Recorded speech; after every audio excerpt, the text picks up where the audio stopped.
Alright, we've gotten enough comments where giving voiceovers an attempt is now on the cards, so here we go.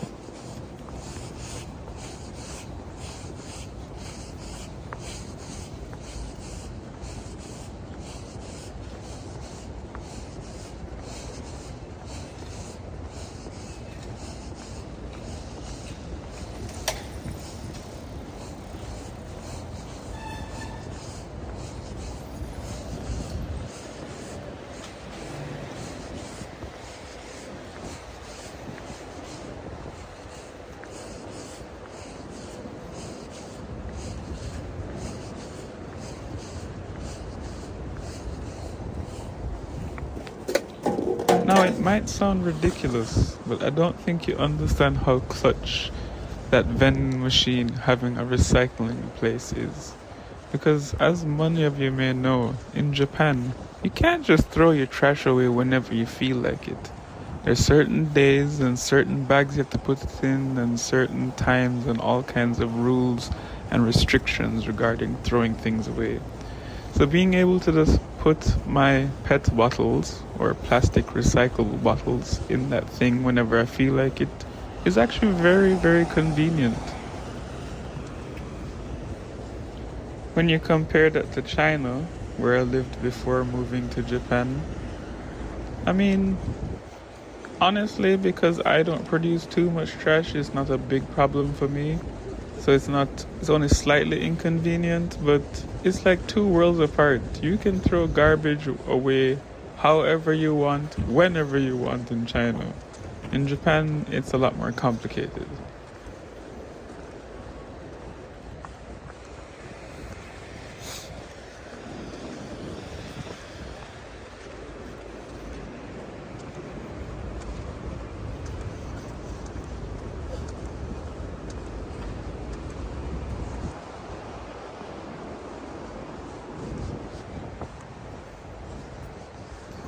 That whiteboard with the numbers from 1 to 8 is a place where political candidates can announce that they're running for whatever position's open, and depending on the time of year you can see the candidates, their picture, and like basically a little blurb about what they stand for, etc. I guess no elections are currently taking place, which is why it's empty now.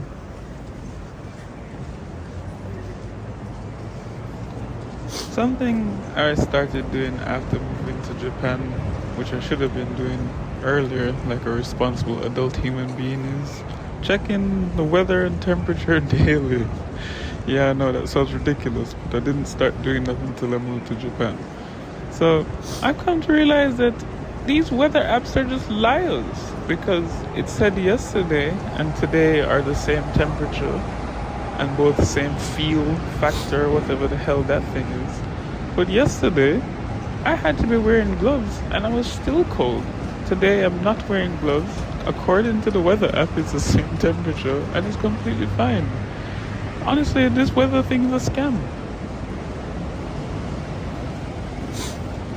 Coming up is one of my favorite things about living in the Sendai Ekimaya area is these walkways that you can see above me that like basically wrap around the city center, so you can either transverse the city center on the ground, or if you want to avoid the streets you can just go to one of these upper walkways and transverse over the road and cross all over without having to wait for lights and stuff like that. It's just like so simple.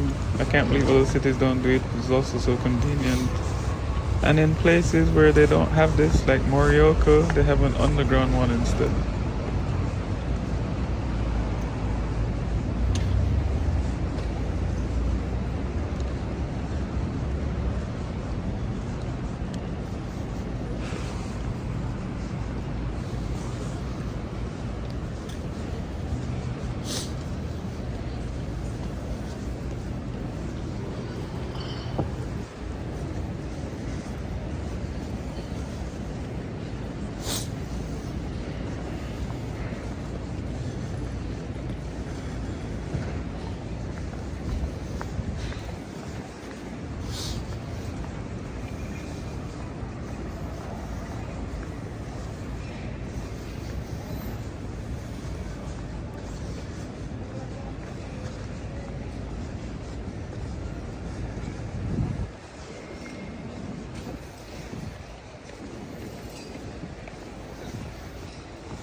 入しようかな。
会議室を借りてやったっていう。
ちゃい子がつけてる。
Now this place directly in front of me, on the way to my normal supermarket, is one of the most insane electronic stores I've ever seen in my life, called Yodobashi Camera. You can actually get lost in there with how big it is and how much areas and floors it has, and all of it is just a plethora of electronics that you can buy. Pretty much every electronic in my apartment that I bought in Japan, I got from here.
What I'm about to say now is how I know I'm getting old because it makes me unreasonably happy that I can come to the supermarket and every single time the layout is the same. In China, the supermarkets I used to go to, they would just move stuff every single week. So you have to explore the supermarket every single week to find stuff that would normally just be on the shelf. It's gone to a completely different shelf. They move stuff so often that even the workers don't know where stuff is even asking. It's an absolute madness.